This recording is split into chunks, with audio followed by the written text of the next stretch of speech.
Bismillah ar-Rahman ar-Rahim. Certainly. Michael, first of all, it's a great honor and privilege to host you. Mike's on. Host you in Karachi, in Pakistan. I've had the pleasure of being hosted by Michael a number of times in Washington. Um, and obviously, even though I think the Oxford University Press did not know about it, I said by some chance, they paired us again together. So this is not the first time we've been in conversation, but this is the first time we've been in conversation in Pakistan. I would like to talk about Michael a little bit away from the biography that was read out, that he's the author of so many books, and he's now the director of the South Asia Institute at the Woodrow Wilson Center. And he's been many years in Center, also as deputy director of the South Asia program. I always found Michael, whenever I visited Washington, as one of the people who knew this region and was objective about it. I did not have a predefined notion of knowing this place from far away, from what I call the Google cowboys. They Google things and then they write about it. They don't know much about the region. They have not interacted with people, and they have definitive views. And unfortunately, I did visit Michael during the time that there was this Pakistan fatigue prevalent in Washington. So, but Michael always got a good audience, smaller model, but a very knowledgeable audience that we could talk to. And I will say this, that not yesterday, not today, but in the future, we have to interact with people like Michael Kugelman more and Pakistanis, because here is a person who's willing to listen to a point of view without being prejudiced. And therefore, whatever he then puts out in his articles or his speeches or his talks will be candid and forthright. And we must accept that, because that will help us do two things. One, that our point of view is being read objectively, and number two, that what is the United States point of view, because obviously he's going to reflect that in his articles. And therefore we must really, really look to him, and I am really, really happy, Michael, and happy for Pakistan's sake that you're here today and speak to us. So over to you. Well, thank you very much, Ikram. I hope everyone can hear me. Great. I really appreciate that very kind, perhaps too kind introduction. But indeed, I've been studying and specializing in Pakistan and South Asia more broadly for more than 15 years now. And ever since I was in my first semester in graduate school, took a great class on the history and politics of Pakistan and Afghanistan. It was a great class, great professor, and it was from that moment that I knew that I wanted to make a career out of studying South Asia, and particularly Pakistan. And so the rest has been history. And indeed, it's of course a fascinating, sometimes a very difficult region to make sense of.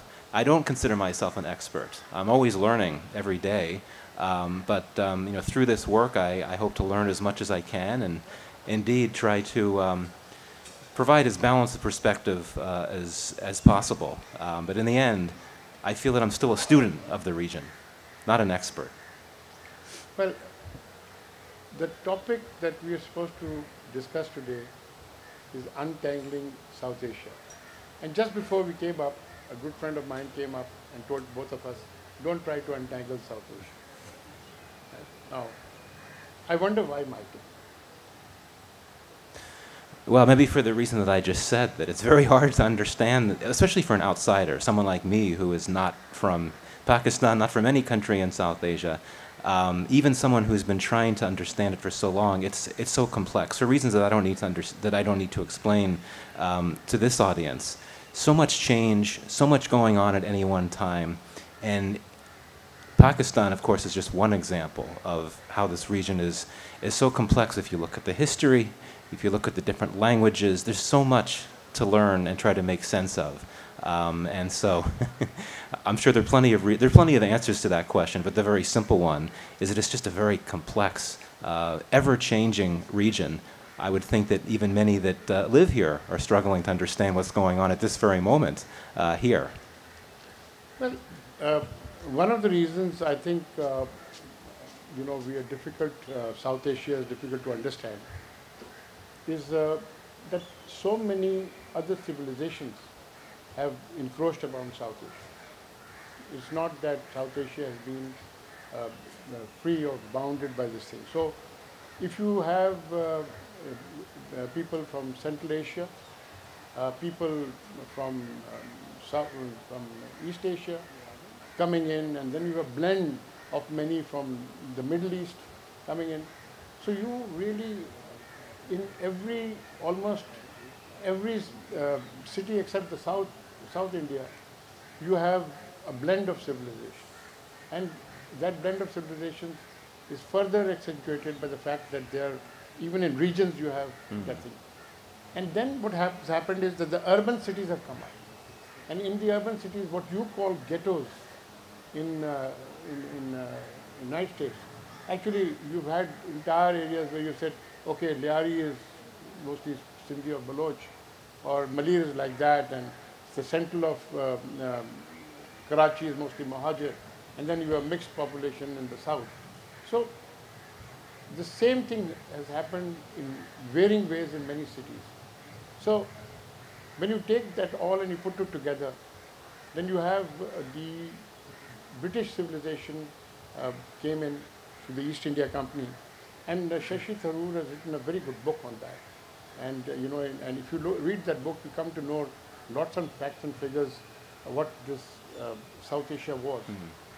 And South Asia, if you want to untangle South Asia, you cannot do it militarily, you cannot do it politically, but you can do it economically.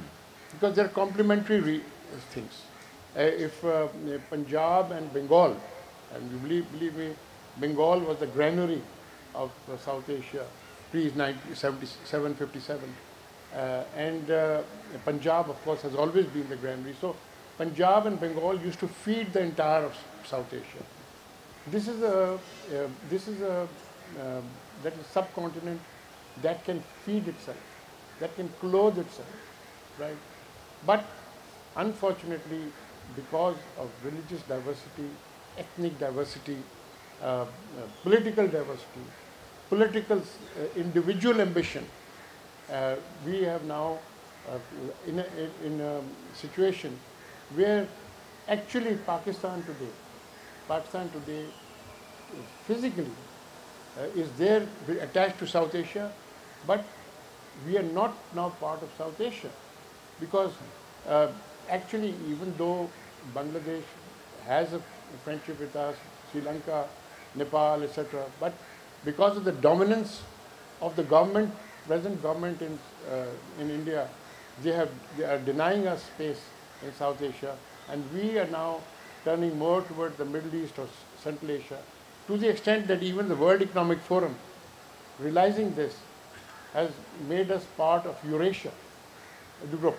They said Middle East and North Africa said, hey, we don't have that much oil. What are we going to do in Middle East, North Africa? So they said, okay, fine, you will be not part of anything, we'll make you part of Eurasia. So I think first of all, we must understand the diversity. And then understanding the diversity, go towards that one place where there can be no controversy, and that is the economy. I think everybody wants people to feed itself, everybody wants people to clothe itself. So I think that is something that if we work on assiduously, I think we can start untangling South Asia's knot. Right, and just a few points on that. Going back to this notion of complexity, even the term South Asia is a complex term. And as you know, many in India don't like the term South Asia. I think we could understand why. And the region is oftentimes very difficult for many to conceive of South Asia as a geographic whole. If you look at how the U.S. government looks at South Asia from a bureaucratic level, it's very interesting. it's broken down. So, you know, the army commands, you have CENTCOM and you have INDOPACOM. CENTCOM is essentially, it looks over a part of South Asia that includes Pakistan and areas to the west, but then INDOPACOM oversees, or not overseas, it looks over India and areas east to that. So it's almost like bureaucratically the region is bisected by the different army commands in the U.S., which is a bit problematic. You know, we also hear terms like Southwest Asia, which is a way to describe the region as well. And I think you made an interesting point about India. One of the notable trends about South Asia, in my view, in recent years is what I would describe as a sub-regionalization effect. This is not a region that is integrated very well in terms, you know, infrastructure, connectivity. It's not very strong. It's regarded as one of the least integrated regions in the world. And what we've seen in recent years is India trying to energize other, what I would describe as other regional organizations, including BIMSTEC, which of course includes all of the countries of South Asia, except for Pakistan and Afghanistan, along with a few countries in Southeast Asia. India is trying to work within that group to promote more connectivity, electricity sharing arrangements, things like that. But obviously that excludes Pakistan and Afghanistan because they're not members of BIMSTEC. And meanwhile, Pakistan has looked to work with Afghanistan. This has somewhat been impacted by the Taliban takeover. Pakistan has looked to work with Afghanistan and some of the countries of Central Asia to promote connectivity projects. And one of the concrete initiatives on that front is this new aspirational transnational railroad project that Pakistan and Afghanistan intend to work with Uzbekistan. But I feel that you know, this elusivity when it comes to broader integration, connectivity within the entire South Asia region, the SAARC region. And of course, we know SAARC, being the only main South Asia regional organization, is very inefficient because of the India-Pakistan problem. An organization that has decisions made on the basis of unanimity, and yet when India and Pakistan so often disagree, it's hard to reach unanimity on decisions, and hence SAARC is really very inefficient, if not close to being irrelevant. I think, Michael, one of the problems has been that you know, people having you know, with the focus on the BRI and the Chinese intention to have a land-based communication route to Europe and Asia, I think people have lost track of a particular connectivity that existed. The post-Baghdad Pact, Cento Pact, the RCD highway that we used to call the Regional Cooperation and Development. And today, frankly speaking, those two routes have become the, and the third one is the China-Pakistan economic highway. Right? That you cannot do away with it. But the third is that, you know, these two, if it just needs upgradation.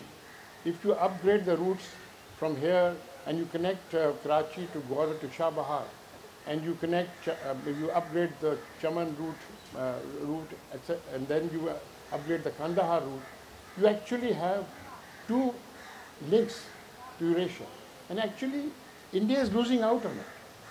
Because if India would connect to us, and we have a railway connection to Khokrabad, if India would connect to and through Lahore, and if we would connect with us, the entire South Asia, Southeast Asia, and for South Asia's countries to get their goods into Central Asia or even to Europe would be wonderful.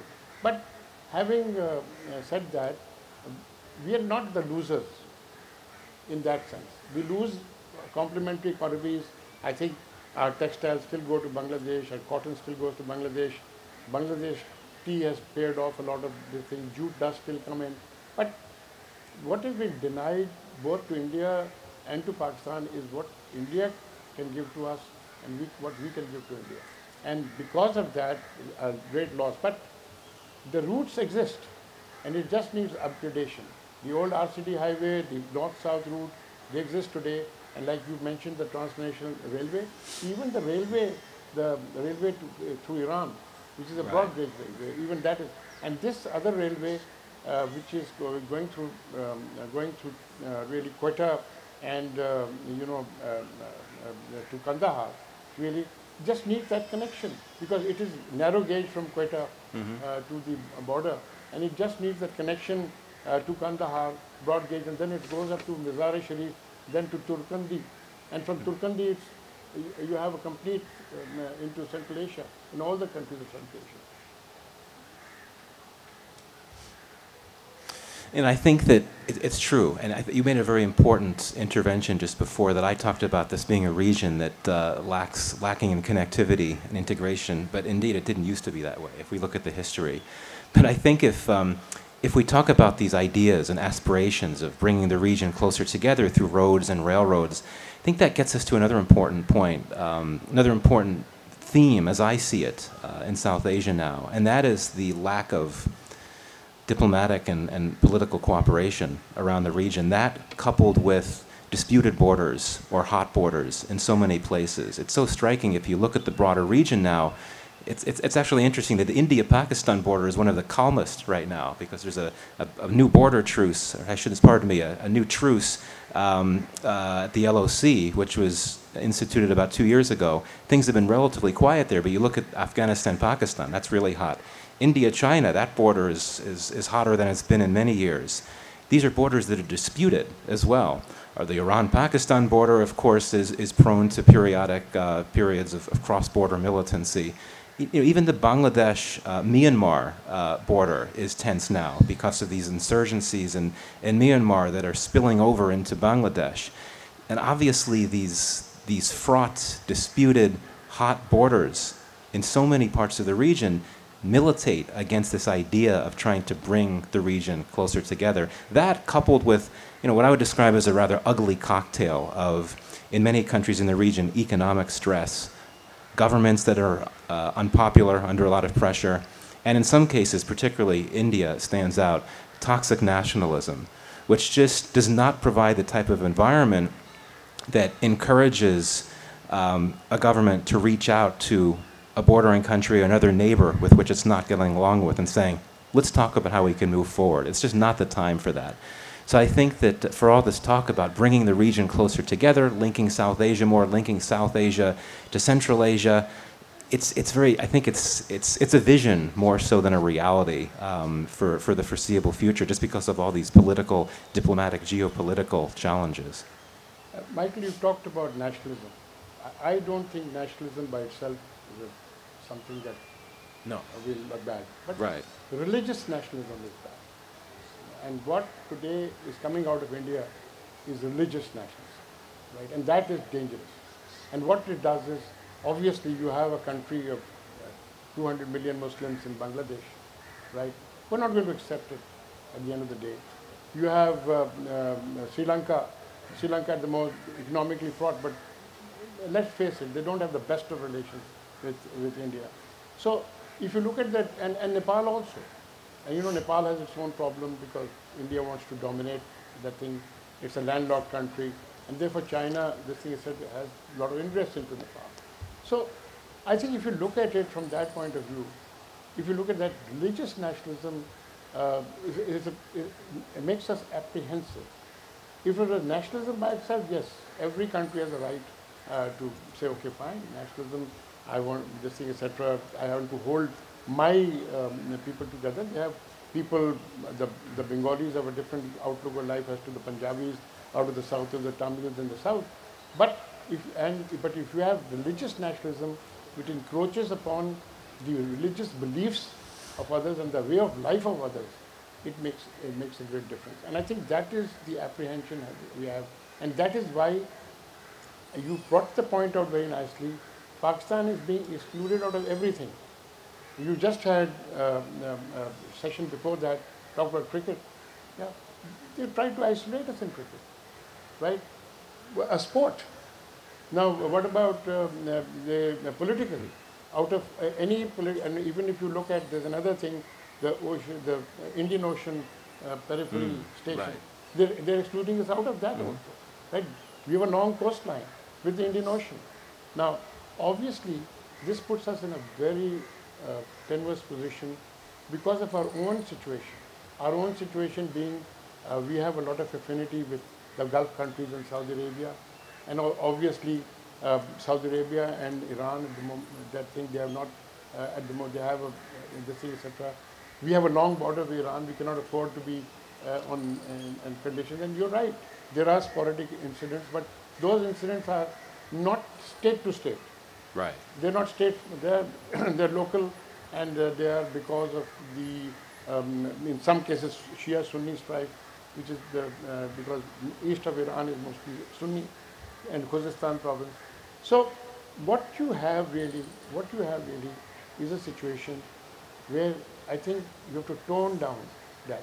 And I think I see one ray of hope in that, and that is in New Delhi itself, the capital itself, where the Awam Admi Party has today, cut across all religions, everything, and won a victory in the capital city of Delhi, despite the dominance of BJP in other states. So I think that could balance out, and if that balances out, I think we'll have a more open South Asia. That's an interesting point. Well, my understanding of the Admi Party in India is its power does not extend anywhere beyond New Delhi. And of course, I think No, Michael, they almost won in the Punjab. That's true. That's true. That was a close stuff. That's true. Yeah. But no, I think the BJP is going to be around for a very long time. I think it's quite clear, unless something unbelievably unpredictable happens, some type of black swan event, Modi will be back for another term, and I imagine after that, one of his acolytes will become the next prime minister. So I think that for Pakistan, I imagine the realization is already here that it's going to be grappling with an India for many years to come that will be led by this party that practices this, the type of nationalism that you describe. And I agree with you. There's nothing inherently wrong with nationalism, and that's why I was careful to qualify said toxic nationalism. There's a difference between nationalism and toxic nationalism. But indeed, I think Pakistan certainly faces some major challenges. If you look at the realities of India, what it's looking at there, and the realities of Afghanistan, and I imagine that some were surprised about how things turned out, given how bad the relationship has become with Taliban-led Afghanistan. I don't necessarily think that's going to improve anytime soon. And given that Afghanistan, as I had mentioned before, had been perceived by many in Pakistan as an opportunity to help it better link up with Central Asia, there's been a lot of focus about how Pakistan can expand its connectivity and linkages with Central Asia, obviously a really key region for so many reasons, natural resources, energy, and so on and so forth. But I think that could be hampered a bit by these new tensions with the Taliban, even though, of course, the Taliban is not opposed in principle to working with Pakistan and the Central Asian states on these infrastructure projects. I think the Taliban would welcome that. But it's more the tensions between the two, which of course could intensify in the coming weeks depending on how things go with this TTP problem, this Afghanistan-based TTP problem. I think, and taking on from there a little bit, is that, we have to, in Pakistan, we should not link our relationship with the United States with India. India is a large country. It has got its own interests. It's a very large country, both economically, politically, geographically, right? So, in the United States is bound to have a very strong relationship with India, particularly given its China situation. But we should look at our own relationship with the United States. And I'm reminded of something in this movie called Top Gun. Where they say Maverick is re-engaging, right? So I think one good lining of what has come out of Afghanistan, of course, in an adverse way, is the situation in Afghanistan is playing in our favor. Is that United States is re-engaging with us across the board, and engaging with us because they realize that the Pakistan armed forces are the only true deterrent to the spread of terrorism, not only in South Asia, but all over the world. This is a fact of life. You cannot escape it. As much as we are now at the moment, they are not the favorites for various political reasons. But the point is that that particular deterrent exists. And that particular deterrent did the most successful counterinsurgency and counterterrorism warfare in history, and managed to tamp down. But obviously they didn't go to the root causes of it, They didn't take them out at the roots, and what we have now is something like the fireworks that they welcomed you with in Karachi recently, very close to your hotel. So, but in that sense, I think if we were to take in India and get across to India that it is in our best interest and not to take aside this fixation of an enemy of an enemy is a friend, the Chanakya rule, and say no, we have to talk to each other in the best interest of our people. Some of my best friends are in India, and they come out of the World Economic Forum, right?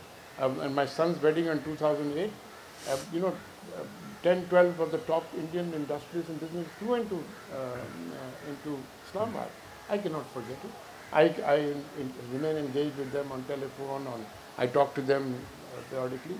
And one of the things they keep on asking me is, when are you coming to India? And I said, get me a visa and I come to India. But that is what the problem is. That isolation that India is trying to put us in, not India, I would say the BJP government is trying to put us in as a thing. And I think if the equation is more balanced in India, I agree with you, the BJP is not going anywhere very soon. But the point is, if they're more balanced, if there's more a little bit opposition, more stronger in the regions, and they can balance the central, the cabinet in the center, I think we will have. We'll start untangling the knots in South Asia. Right. Now, a few points on that. So, indeed, I would like to see the day where there could be better relations between the two, between India and Pakistan. But looking back over the last 2 years, I think some very unsettling developments. One, after or during the COVID pandemic, SARC convened to try to have a discussion about how to cooperate on joint responses to COVID. And I think many of us were thinking, if there was ever one time where the full region should come together to cooperate, it should be with this terrible, terrible pandemic, which affects every country, obviously. And yet, nothing really came out of those deliberations within SARC, especially in terms of India and Pakistan cooperating. And also more recently, after Pakistan's terrible floods last summer, there had been some talk, some consideration about trying to look at the possibilities for opening up more border trade between India and Pakistan so that Pakistan could import some foodstuffs, tomatoes, and maybe a few other things. But it didn't go anywhere. And I think that's a reflection. So again, this catastrophic event that Pakistan experienced, and even then, that didn't bring the two countries together. So it's unfortunate. But I, not necessarily you, but I've been rather negative in my initial comments. I think it'd be useful for me to throw out a silver lining, as you've tried to throw out a few silver linings. For me, one of the notable silver linings about South Asia now is that this is a region that has a legacy in recent years, in recent decades of conflict and war. You have countries like Nepal and Sri Lanka that experienced terrible, long civil wars that ended not too long ago. Afghanistan, of course, had essentially been at war for 40 years. That war, of course, just ended in 2021. India and Pakistan, knock on wood, are in a place now where I don't expect any type don't expect the conflict anytime soon. Afghanistan and Pakistan, yes, relations are tense, but I think things are under control. So what I'm saying is that after many years where at least one country was experiencing some type of war. And if you look at India and Pakistan as well, there have been varying forms of insurgencies that have played out. Those are not as much as had been in the past. TTP is still very much a concern, but that's an exception. So I think that on the whole, there's more peace in South Asia than there had been for many times in the past, including in the distant past. So that's something to build on. But I think that here, if someone were to ask me, could there be another war in the region anytime soon? I would think probably not, but if there is one likely conflict that we could see in the coming months or the coming years, I would actually, quite frankly, say India and China, given how things have been playing out there along that border. I worry about that. But the bottom line, the point of positivity I want to make is that the region is experiencing more peace and stability than had been the case for many years in the years prior to now. Well, I'm going to give two comments on that. Push back. One is push back. One I'll say about, I'll put in another silver lining. And one silver lining is the Indus Basin Treaty. you notice through 3 wars, it has not been touched. Because the next war, if it comes about, the bigger war will be on water. You know, the water is the lifeline of any nation. People will go to war because of water, right? Now, as far as China and India is concerned, 50 years ago, I was flying a helicopter attached to the People's Liberation Army because the Chinese did not have helicopters and they were making the Karachi highway. And the Karachi highway was, you know, it was beyond us because at that height, so they had sort of disarmed 2 PLA divisions, and those were the ones making the road. And I was attached to the Chinese. I used to fly there, wounded and injured all over the place. And I saw a little bit of this region, you know, which is a current dispute region. Today, the position that Chinese are occupying in Ladakh, right? India, there's no way that they can ever take them out of those. They are occupying all the high ground, right? And they are, and at the moment, they have stopped for whatever reason, political reason, they have stopped. But if there was ever a conflict, that place would be overrun in days, if not weeks. If not weeks, because the Chinese have brought in they have created roads and logistics right up to where they are. And even though India is not saying it, the fact of the matter remains that the territory that Chinese are occupying is formerly used to be in Indian hands, and they have got that area. And if I'm sure you've read about the Sino-Indian 1962 war and how the Chinese used you know, their logistics, or rather Chinese sort of used the Indian logistics against them. So the Indians would rely on conventional logistics, but Chinese would not. And they went across mountain passes on you know, the mountain troops and all that. So I think the best is that the status quo should remain, and you know, we should not get into another Ukrainian type of situation, because that would not be good for both for this thing and for Pakistan. Because then, you know, if something happens like that, Pakistan would be under pressure from all sides, and mostly public pressure. You know, like it was in 1962. In 1962, United States stepped in when Pakistan was ready to go into Kashmir, right? And the Indian troops were absolutely out of the picture, and we could have just walked into Kashmir. United States stepped in and said, we guarantee that there will be talks in Kashmir after this, and we will this thing. And India backed it up, and therefore President Ayub took a decision not to engage in hostility, right? I see our leaders are not as strong as Ayub, right? They may be tempted. They say, okay, let's fight, and then it will be a wider conflict, but don't expect India to sit back and do nothing.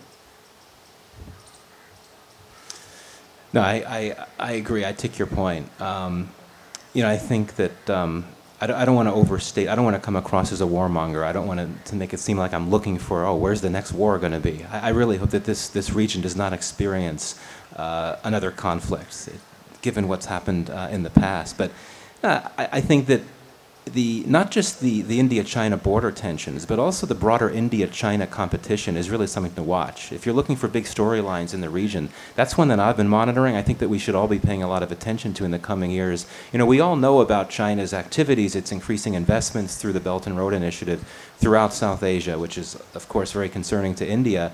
But not only what China is doing on the lands of South Asia, but also in the contiguous waters. You know, India is very concerned about what it describes as China's growing naval presence in the IOR, the western regions of the Indian Ocean region. The fact that China's only known overseas military base is in Djibouti, which is, of course, in India's immediate neighborhood, so to speak. This is all very concerning to New Delhi. And you know, India's claim that Chinese spy vessels have been seen near the Andaman Sea. This is all very concerning for India. So I think that, you know, given that broader thing, given those broader perceptions in India about what China is up to in the region, coupled with this festering border dispute, even though the Chinese and the Indians talk frequently on very high levels, there's military dialogue essentially every month about the border dispute. Trade between the two countries is very rigorous.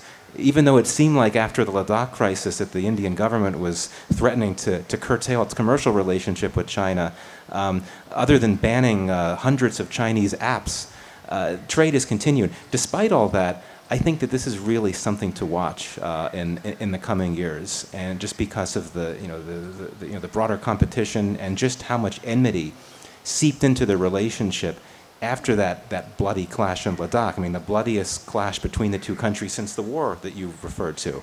So it's definitely something to watch moving forward. I think like to go back to where we were and said the solution is economic. The solution is economic because we have complementary economies and economies throughout South Asia. We consume a lot of tea, we consume a lot of jute. In Bangladesh or India, all right, even though it's got cotton and all, it does need our type of cotton, grey cloth, for example, to make it better qualified, this thing, etc. I think if we opened up the pharmaceutical side, the prices of medicine would drop in Pakistan considerably, right? And similarly, like you said earlier, I talked about earlier, there has been an occasion where Pakistan has balanced its vegetable prices by importing it across the border from India, and something so that the prices are kept down like that. So I think that way, if we were to at least, like you said, like China, India trade is at an all-time high, except, right, and the only thing I think, if I'm not mistaken, India has banned TikTok. Right, somewhere, right? A number of apps. By TikTok also. But the point is that, because that's an addiction, right? And I think India took a decision, of course, political decision, but I think in the long run they also thought about, curbing its mobile telephone companies, keeping it within certain districts. So I think if you look at it, I see a role also in untangling South Asia in the United States. United States is a superpower. United States has an interest in this region, leaving it aside interest of containing China. United States has an interest to ensure that one of the largest nuclear powers in this region is Pakistan. Right? We have the nuclear assets. We have the means to deliver them. Nobody's scared of them except, we balanced out with India because it's India specific. Right? So China is not worried about it, or Iran is not worried about it, Middle East is not worried about it. But the fact of the matter remains, I'm sure a destabilized Pakistan would not be in the interest of the United States. Right? So I think that way, United States must play a greater role in untangling the South Asian, right? And it has, I think it has influence with India. Maybe not inordinate influence, as we see that they could not stop the Indians, from taking Russian oil. But the point is that it does have a role to play because so much of investments of United States are into India now, and they will be affected. Yeah, so just a few points on that. One on your comment on a U.S. role in untangling South Asia. I'd argue that actual U.S. policy is probably going to tangle up South Asia further. And I say that because we're seeing a bit of a shift in U.S. policy in South Asia since the U.S. pullout from Afghanistan, where the U.S.-China competition is now really impacting U.S. thinking about the region. And so we're starting to see significant levels of high-level engagement from the U.S. government with many countries in South Asia, including those that had essentially given short shrift for many years. I mean, this is why you're seeing these phone calls between Secretary of State Blinken and his counterparts in Nepal and Maldives. These things didn't used to happen. It's why one of the last big moves that the Trump administration made on Asia was declaring that it wanted to establish an embassy in the Maldivian capital. All of this is happening because of U.S.-China competition. That's really the main reason, in my view. That may not be the official position, but I think that's the idea. The U.S. is keen to not displace China in South Asia. That's not realistic, and that's not the desire of the U.S. government, but more so to counter what China is doing by trying to maybe take steps that could ensure that China would not be, or that these countries in South Asia would not be quite as reliant on China commercially as they've become. So, so this I think is going to tangle things up more, and obviously this doesn't necessarily benefit Pakistan, I would think. But to your point, indeed, I think that the U.S. interests are definitely served by a more prosperous, certainly stable, interconnected South Asia. And certainly, the U.S. government supports these connectivity projects. And you go back to the really legacy projects like TAPI, which we've been hearing about for decades, but it doesn't really move that much. Well, it's moved a bit. But so this idea of cross-border connectivity in South Asia, there's a lot of support for that, and long has been on bipartisan levels within the U.S. government. But I think that whereas for many years U.S. policy in South Asia was shaped through these separate lenses, the war in Afghanistan, growing out the relationship with India, making things work with Pakistan, now it's a good thing that the U.S. is looking at South Asia with a broader geographic lens. It's looking at it as a broader whole, but through a China lens, which at the end of the day may not be helpful, but that's geopolitics now. To your point about economics being the solution, yeah, I completely agree with that. But I think it's important to accentuate just how challenging that is going to be. As I think you all know, South Asian countries trade more with countries outside the region than they do with countries in the region. So, for instance, Pakistan. Does anyone know what country is Pakistan's top export destination right now? U.S. Absolutely. So, I mean, that's great for the U.S.-Pakistan relationship, but why send most of your exports to a country hundreds of miles away? Obviously in an ideal world, it would be India or it would be other countries that border Pakistan.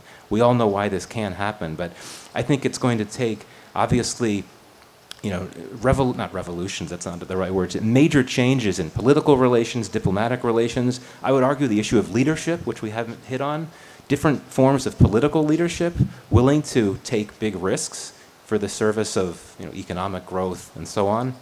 And obviously, there's just going to have to be better infrastructure on the ground, for sure. I mean, you can't start trading more unless there's the infrastructure to support it, better roads and so on. So I'm fully with you on this, but I think that we need to acknowledge that it may seem simple. Oh, if countries just started trading more with each other, bordering countries with each other, that would help matters, but it's going to take a long time to get to that place. And I'm a big proponent of U.S.-Pakistan relations, but I would be perfectly happy if the U.S. is no longer Pakistan's chief export destination. I think we can understand why. I think I agree with you there, but the other thing I want to bring to your notice is that if, the China-Pakistan economic corridor, I think there are two things to it. First of all, it's necessary for Pakistan in a way, far more necessary for China. They need an outlet, which they were denied in Southeast Asia. Now with the Ukrainian war, the central thing is completely gone.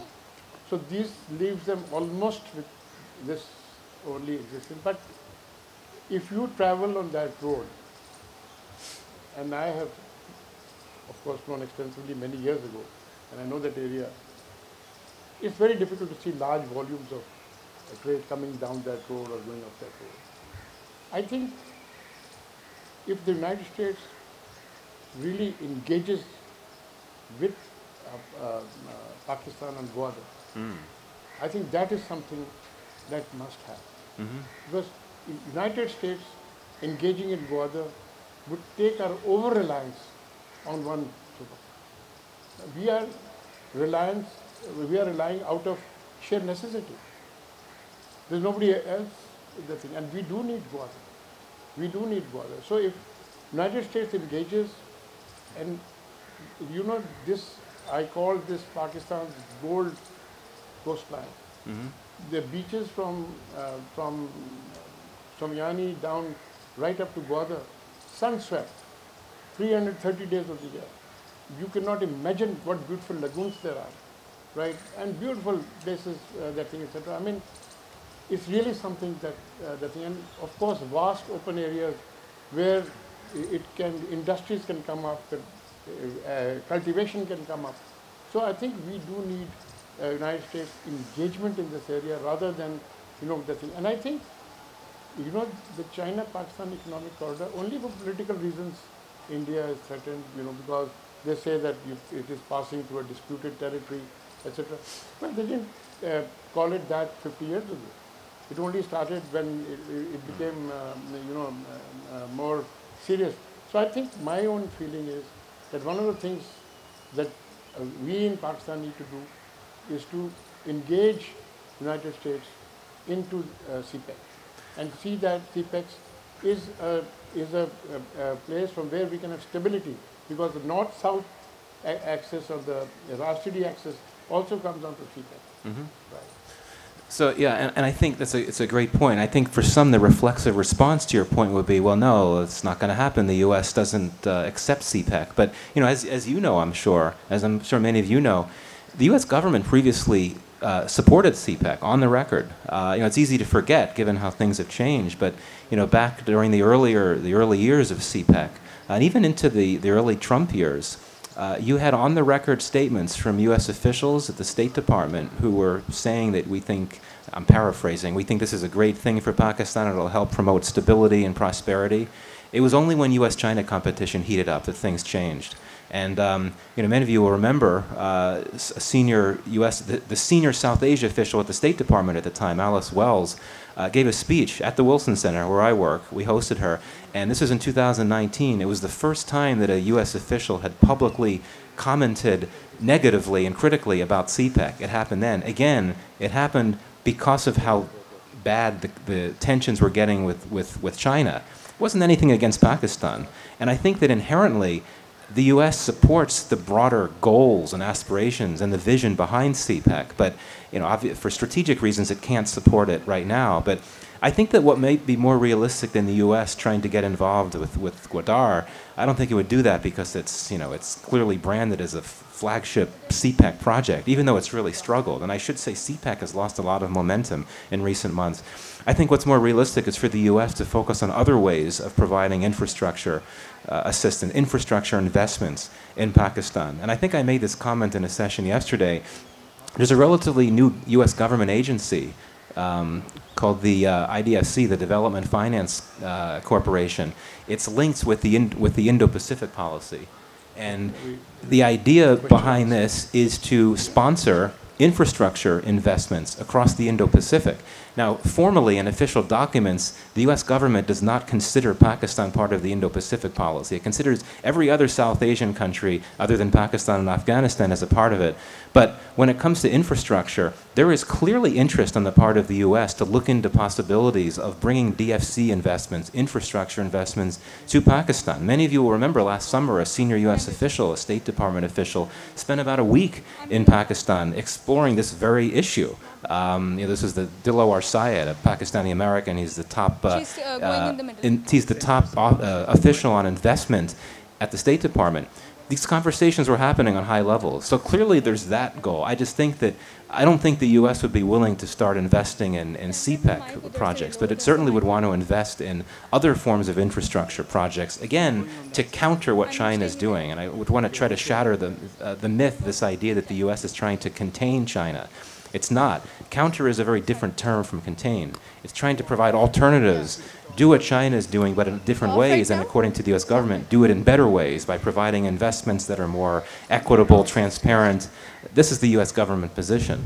So, yeah, I think that there is potential for that, and especially with, we've seen some improvements in U.S.-Pakistan relations in recent months, so I think there definitely is an opening, at least for now.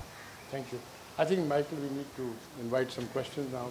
And, okay, gentleman in the red T-shirt.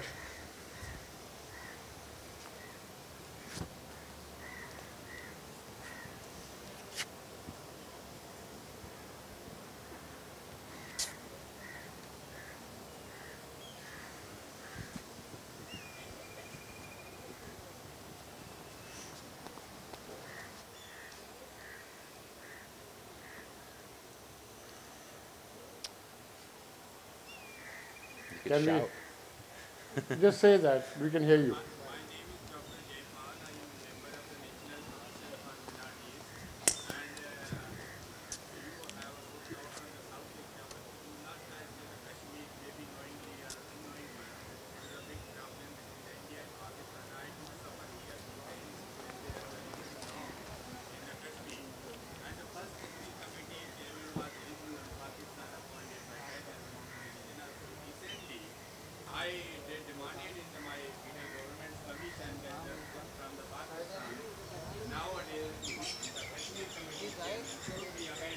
Is yours a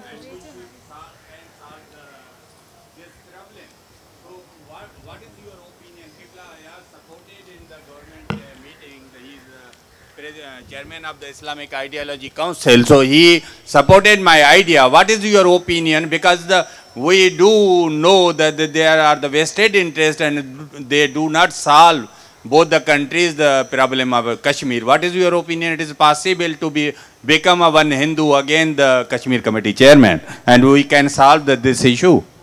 First of all, I agree with you 100% that there should be a Hindu or a minority who should be head of the committee, minority committee. That is what I've done. And let me also tell that in Pakistan, my best friend, Moti Lakhwani, is a Hindu. And one of my best friends in India has fought a war against me, Pawan, and he is a Sikh.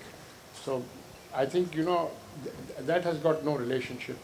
Something when you fight for your country or you have friendships, this thing, etc. But I have deliberately left the Kashmir equation, and I think we did not touch upon it for the reason that, about 22 years ago, I floated a suggestion in writing, in which I said, let us freeze the Kashmir situation for some time in the sense that we should allow easy trade, east and west, which is the natural trade within Kashmir, east-west trade, and make the border soft so that Kashmiris on both sides of the border could visit each other. And that did start.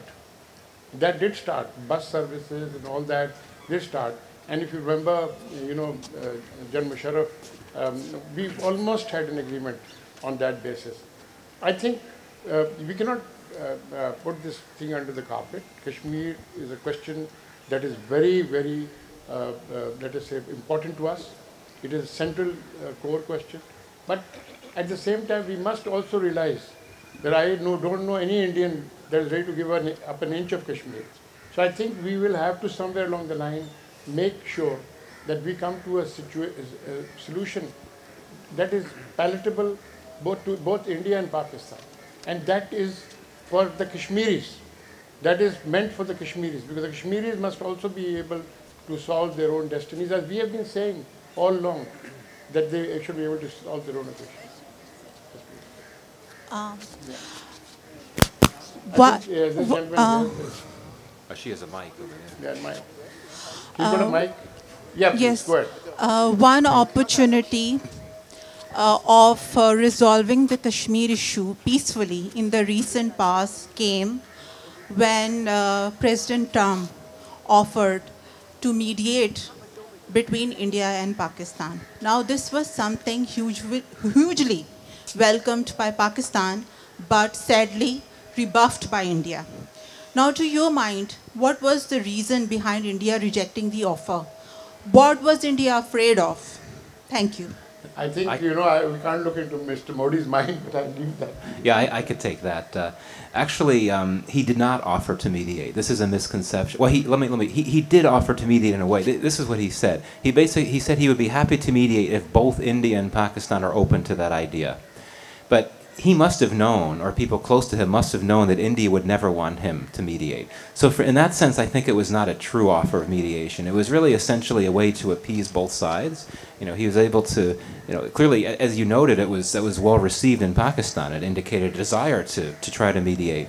But I think he was also essentially appeasing India in a sense, too. He said, if India wants that to happen, India was never going to ask for mediation. The reason why India wasn't willing, I mean, as you know, India has always been it's been opposed for many years to any type of external involvement in the Kashmir issue, and it's just a matter of policy.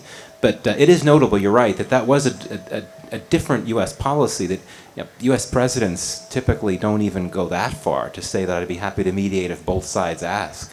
But more broadly on the Kashmir issue, I mean, my sense is that the political realities are such in India that there's no scope for discussion or dialogue on this issue at all, quite frankly. And India is not going to reverse its decision to revoke Article 370. I know that that's what Pakistan's government has been insisting happen.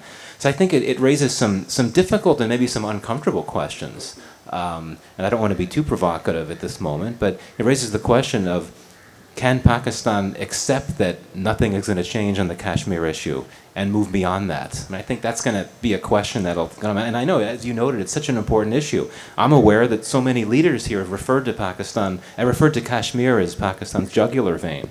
I'm aware of that, but still I think that it's very unrealistic to think that there could be any movement on resolving that dispute. And again, it raises the question of, would Pakistan be prepared to just accept things as they are and try to move forward and build better relations with India beyond that? I think it's a question that will continue to be relevant in the years ahead. Thank you for...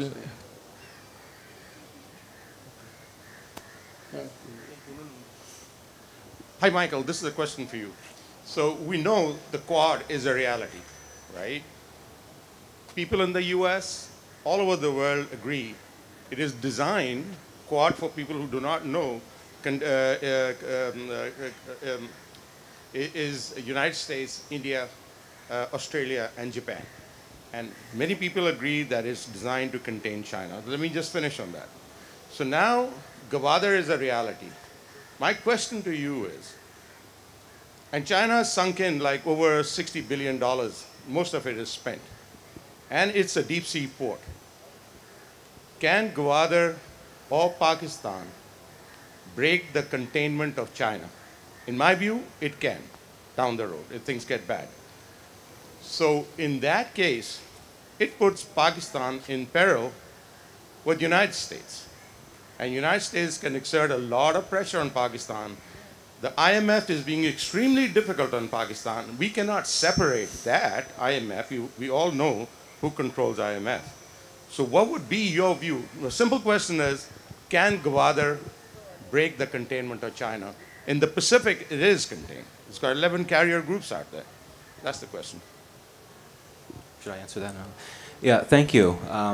So I guess I would respectfully disagree with the way the question was posed. My own view is that U.S. policy is not to contain China. The idea of containing suggests wanting to pin it down.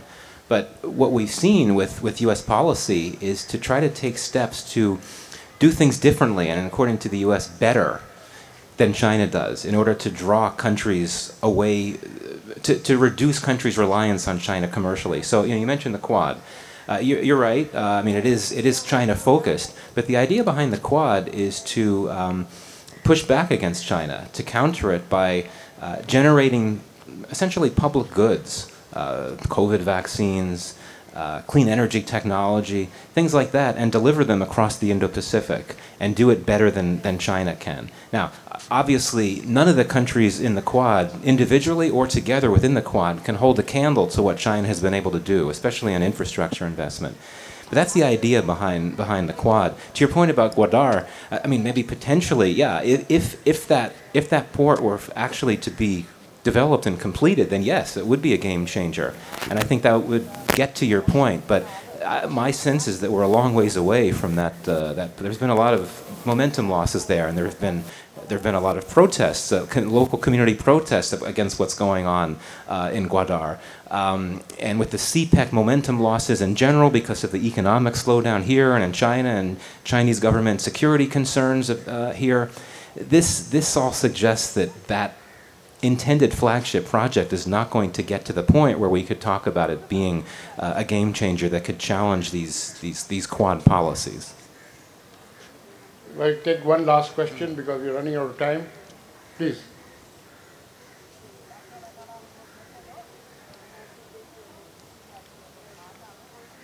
Imdad Chandio, I am from Department of International Relations of Shah Abdul Latif University. My question is that why diplomacy is not given an opportunity to break this stalemate between India and Pakistan relations, because it is felt that there is a boycott of diplomacy for this.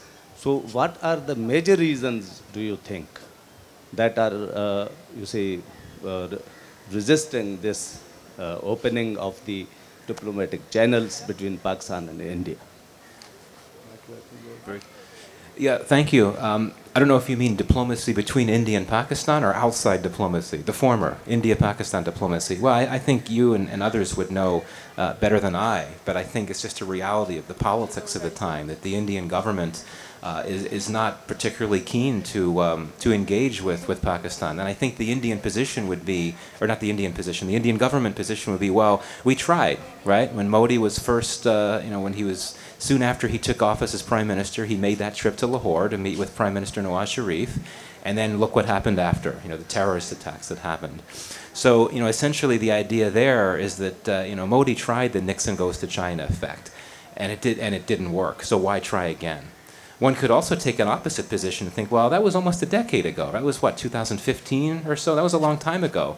Why not try again? But it's election season in India, a lot of key state elections this year, and of course, national elections next year. Modi's going to win no matter what, but still, I think that for the BJP to decide at this moment in time, with key elections coming, it's not the time to suddenly extend a hand to Pakistan, which I think is unfortunate, but I think that's the reality. And then, on the Pakistan side, I don't want to speak for Pakistani official views, but my sense is that, is it really the Modi government that you want to reach out to at this point, given all its policies and everything that's happened in recent months and over the last few years? So I think that gets to the issue, I think. No, I think we run out of time because people are saying, why don't you give a closing statement? Please, we've run out of time. Well, I'll keep it very brief. I just want to say that this was wonderful. I should have said this at the top. It's really great to be back in Pakistan and back in Karachi. I appreciate the opportunity to have this conversation with you, and I appreciate all the questions. It's always a wonderful opportunity to engage, and just want to say thank you. Thank you, Michael, and thank you, everybody. And we look forward, Michael, to your presence in Washington to give Pakistan's position objectively, as you have been doing all these years. And we're really proud of you because of that. Thank you.